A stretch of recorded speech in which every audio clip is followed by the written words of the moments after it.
Comment reconnaître l'impact d'une œuvre? Un premier indicateur est la présence d'hommages, de clins d'œil ou d'easter eggs qui lui sont rendus. Vous voulez un exemple? Si je vous disais que ce personnage féminin apparaît dans le décor du premier épisode de la saison 2 des Samouraïs de l'Éternel, vous me croyez?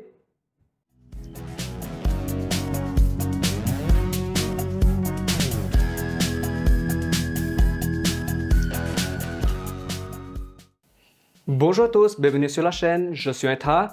Vous n'avez plus besoin de le faire parce que je vais le rechercher pour vous. Dans cette vidéo, je vais parler d'un animé qui a profondément marqué le public japonais de 1985 à 1987 et ensuite le public francophone au début des années 90. Souvenez-vous, dans cette même période, nous avions les Dragon Ball, les Chevaliers du Zodiaque et autres Ken le Survivant. Et alors, quels étaient les pouvoirs que les héros de cet animé avaient? Aucun. Ces personnages avaient juste des rêves et le désir de vivre leur adolescence.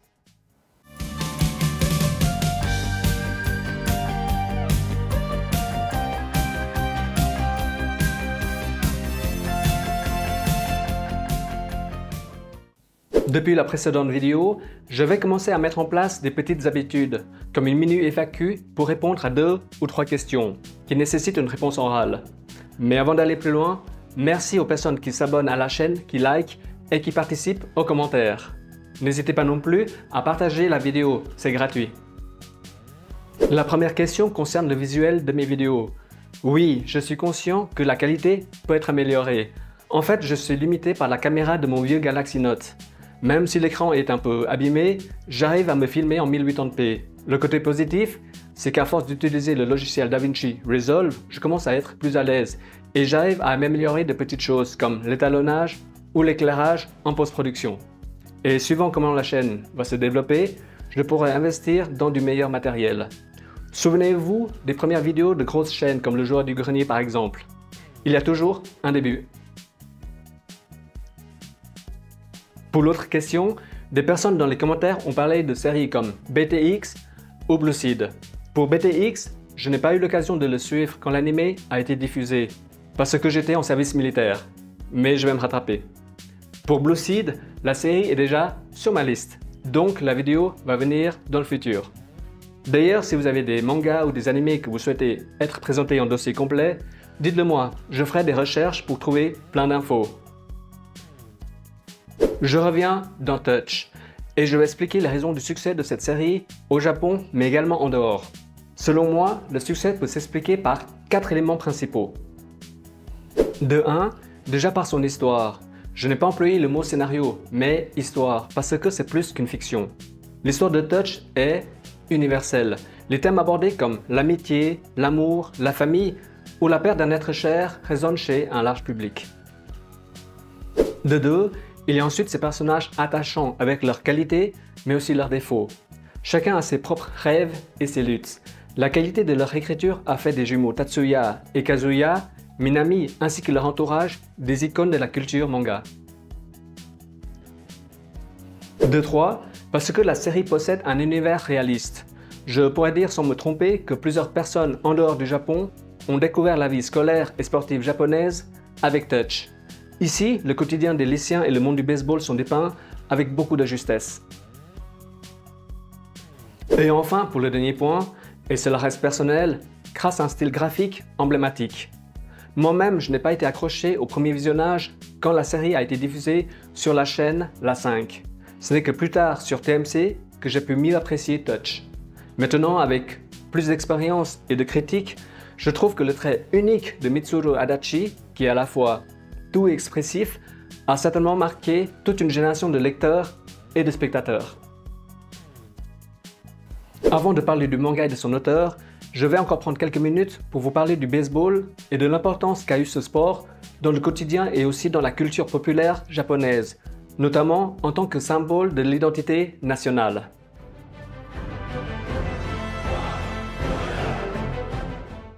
Plus que le football ou n'importe quel autre sport, le baseball, ou Yakyu, est très ancré dans la culture japonaise et représente une importance nationale considérable. Contrairement aux idées reçues, le baseball n'est pas arrivé après la défaite du Japon en 1945, mais bien avant. Dans mes recherches, certains historiens ont attribué l'introduction de ce sport par un professeur américain à Tokyo en 1872.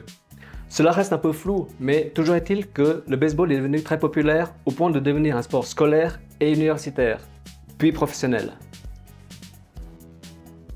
Pourquoi? Eh bien, je dirais grâce aux valeurs partagées par le baseball.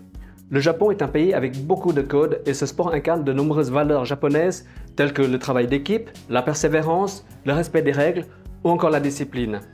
De nos jours, même si le football a pris une place importante, les fans de baseball japonais sont encore très nombreux, extrêmement passionnés et fidèles. Souvent, les matchs sont suivis en famille ou entre amis et l'ambiance dans les stades est unique. Et en parlant de stade, celui de Koshien sera cité à plusieurs reprises dans Touch. Pour en parler en quelques lignes avant de finir cette parenthèse, ce stade est considéré comme un sanctuaire du baseball au Japon. Pendant toute l'année scolaire, les tournois amicaux et éliminatoires ont lieu sur les terrains sportifs des écoles. Après les tournois régionaux, les meilleurs vont s'affronter dans les tournois départementaux. Là, nous sommes à un niveau supérieur. Et enfin, les deux meilleures équipes vont s'affronter en finale dans le stade de Koshien. Je vous laisse imaginer, ce sont des lycéens de 16-17 ans qui vont s'affronter devant 50 000 spectateurs, en plus d'être diffusés à travers le Japon. Les meilleurs peuvent être recrutés par les scouts des équipes professionnelles, ouvrant ainsi les portes d'une carrière sportive. Mais au-delà de ces quelques élus, tous les participants gardent un souvenir indélébile de ce moment, marqué par une palette d'émotions intenses, comme la joie de la victoire ou la tristesse de la défaite. Je vais rebondir sur l'auteur.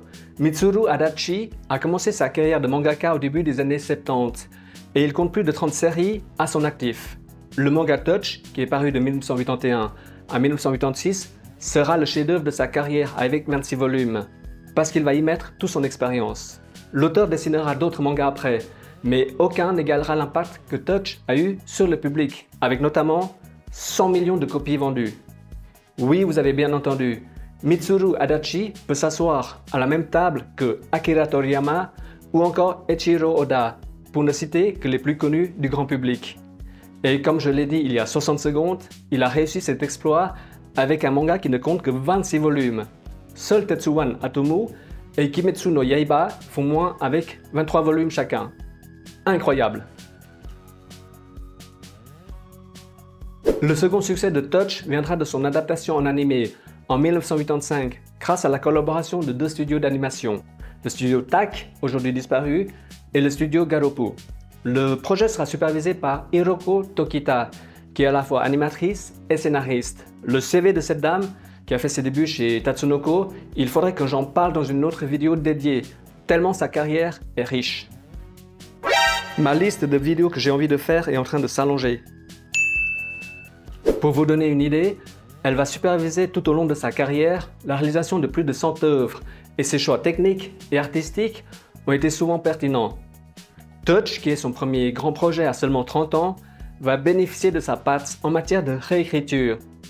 Pourquoi? Parce que le découpage d'un chapitre de manga et d'un animé n'est pas identique. Elle va aussi faire le choix de travailler avec Adachi lui-même pour conserver la patte graphique de l'auteur. Et à eux deux, ils vont réussir à donner vie à Touch. Et parfois, le destin fait bien les choses. Ce travail de design et d'animation va servir de base pour la nouvelle équipe, qui va travailler en 2019 sur le sequel de Touch intitulé Mix, soit presque 30 ans après la série originale. Avant de commencer à parler du synopsis de la première partie, je précise que je vais me baser sur la version japonaise de la série TV. Donc, à la place de Théo, de Kim ou de Debbie, je vais utiliser les noms et prénoms originaux comme Tatsuya, Kazuya et Minami. Pour ceux qui ne connaissent pas ou ne se souviennent pas des personnages, je vais mettre des extraits vidéo. Comme d'habitude, si vous ne voulez pas être spoilé, allez à la conclusion directement. Vous êtes prêts? 3, 2, 1, c'est parti! Dès les premières minutes, l'anime commence par poser les bases et nous allons découvrir les trois personnages centraux. Il y a d'abord les jumeaux Tatsuya et Kazuya.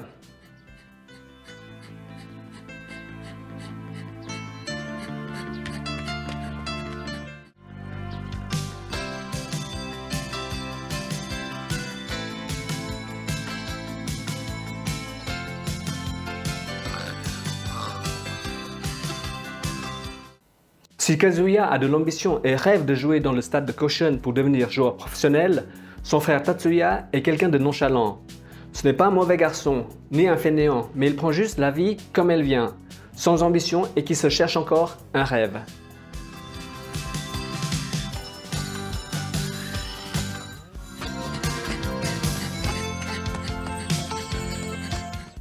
À côté de leur maison, il y a leur amie d'enfance, Minami, qui va dans la même école. Ce personnage est très important parce qu'elle va représenter l'équilibre entre le parfois trop studieux Kazuya et l'insouciant Tatsuya.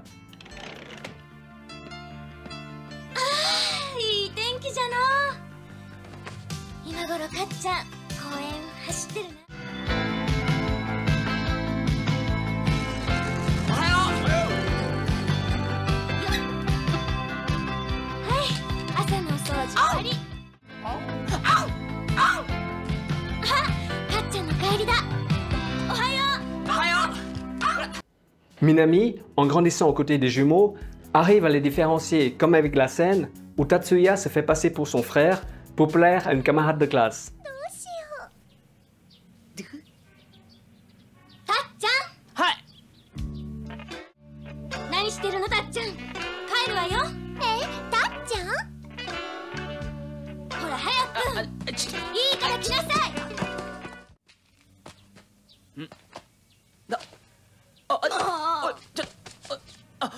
これ何するんだよたっちゃんはたっちゃんかっちゃんはかっちゃん Mais malgré cette amitié, l'auteur nous fait aussi comprendre que l'insouciance de l'enfance est en train de faire place à l'adolescence.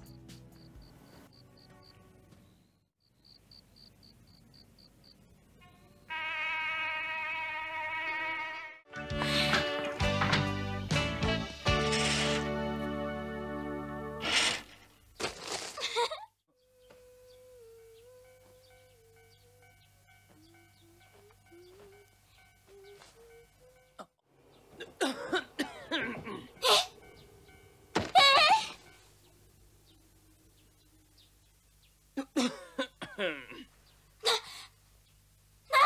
なとこで寝てるのようちでゴロゴロしてるとうるさいんだよ勉強しろだの和也は偉いだのって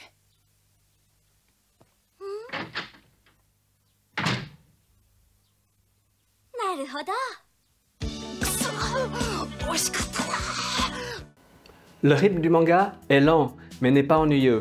Au contraire, l'anime pose doucement l'univers de Touch avec les parents des héros et leurs camarades de classe. C'est un quotidien normal d'adolescents normaux. Et tout au long des épisodes de la première saison, l'auteur nous fait découvrir des moments de la vie de tous les jours de nos trois amis. Et chacun va bénéficier d'un temps d'apparition très équilibré. On y découvre les entraînements de Kazuya au lancer de balles avec son équipe, Minami qui va aider son père à gérer le café après l'école et aussi sa relation avec les deux frères, ou encore Tatsuya qui se cherche une activité scolaire et va finir même dans le club de boxe de l'école, aux côtés d'une grosse brute qui possède une personnalité beaucoup plus subtile que son physique pourrait le laisser présager. Comme lorsqu'il fait remarquer à Tatsuya qu'il devrait être plus combatif vis-à-vis de son frère Kazuya pour Minami. お前は少し殴られる必要があるのさ。なんだでなきゃお前からは殴らねえだろうが。なんだと Et qu'est-ce que je pourrais encore raconter de plus pour cette première partie? Chaque épisode de la première saison est à la fois simple mais pas monotone. On nous découvre le quotidien normal des adolescents entre les cours du matin, la cantine de midi ou encore les après-midi sportifs ou culturels.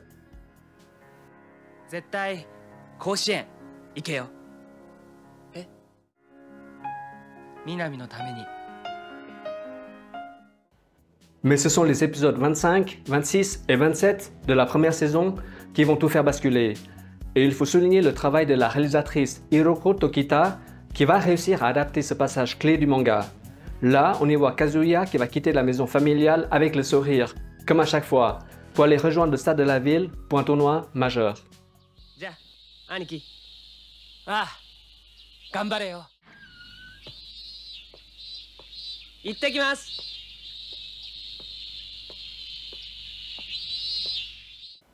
Ensuite, nous voyons Minami qui arrive au stade et qui commence à saluer ses camarades d'école. Elle attend et voit le public arriver avec les gradins qui se remplissent. Les équipes se mettent en place, mais Kazuya n'est pas encore arrivé.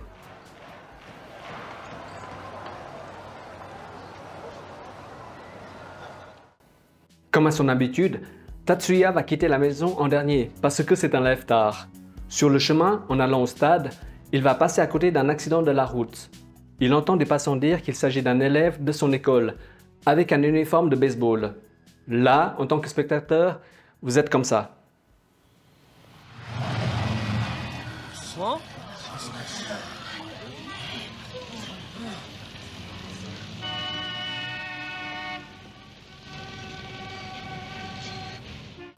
Dans le stade, le match a déjà commencé et c'est le lanceur numéro 2 de l'école qui joue à la place de Kazuya, en attendant son arrivée. Sauf que nous allons retrouver Tatsuya à l'hôpital et il sera le premier à apprendre la mort de son frère de la part d'un médecin. Et à partir de ce moment, il y aura des passages très pesants. Le choix artistique de la réalisatrice de couper le son pour marquer les moments dramatiques sera très bien utilisé.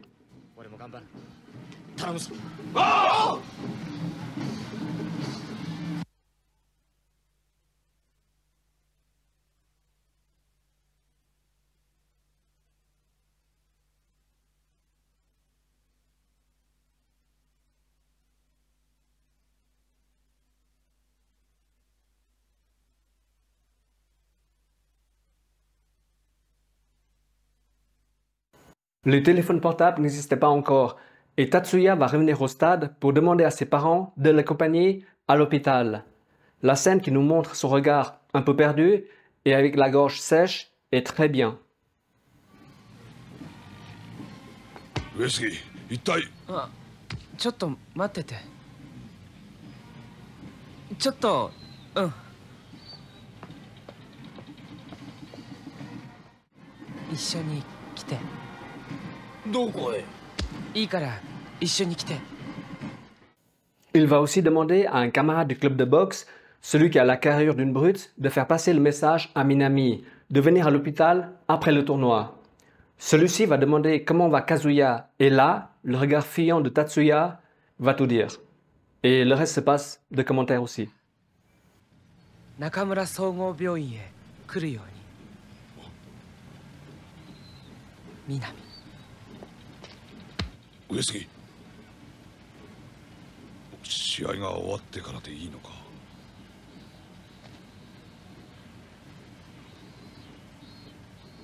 ああ。 Les chapitres du manga sur la mort de Kazuya ont été adaptés avec beaucoup de justesse. Le choix du silence sur plusieurs passages a été utilisé avec beaucoup d'intelligence. Parfois, quelques secondes de silence pour accentuer un moment de vide mental est plus puissant que d'utiliser une musique dramatique, aussi belle soit-elle. Et comme pour la version papier, la perte de Kazuya va être un choc et le deuil sera vécu différemment pour chaque protagoniste. Que cela soit pour Tatsuya, Minami, les parents ou encore les camarades d'école.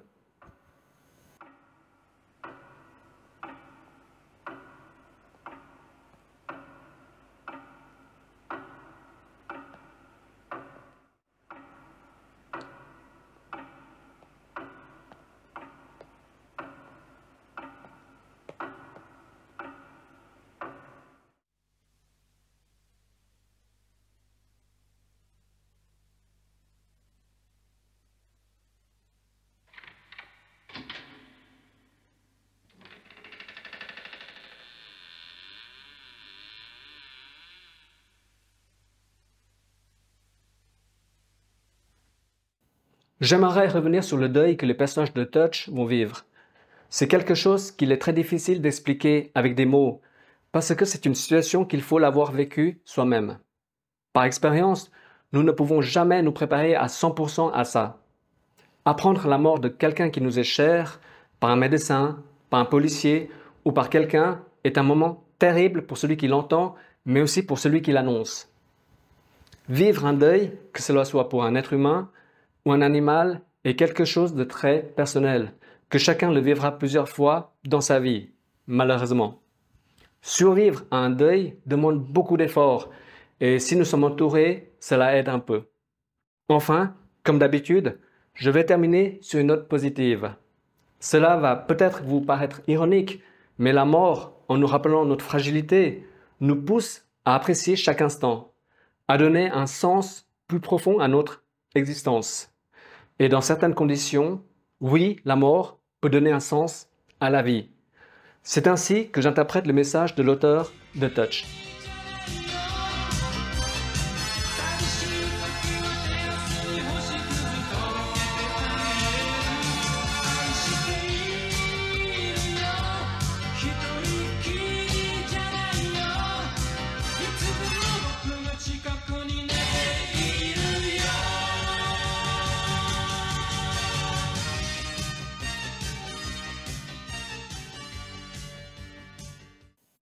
Voilà, c'est terminé pour cette première partie. La deuxième partie, pour clôturer le dossier sur l'anime Touch, va arriver dans quelques jours. Dans cette deuxième partie, je vais vous parler de la bande-son de Touch et notamment des paroles de quelques chansons parce que c'est vraiment profond.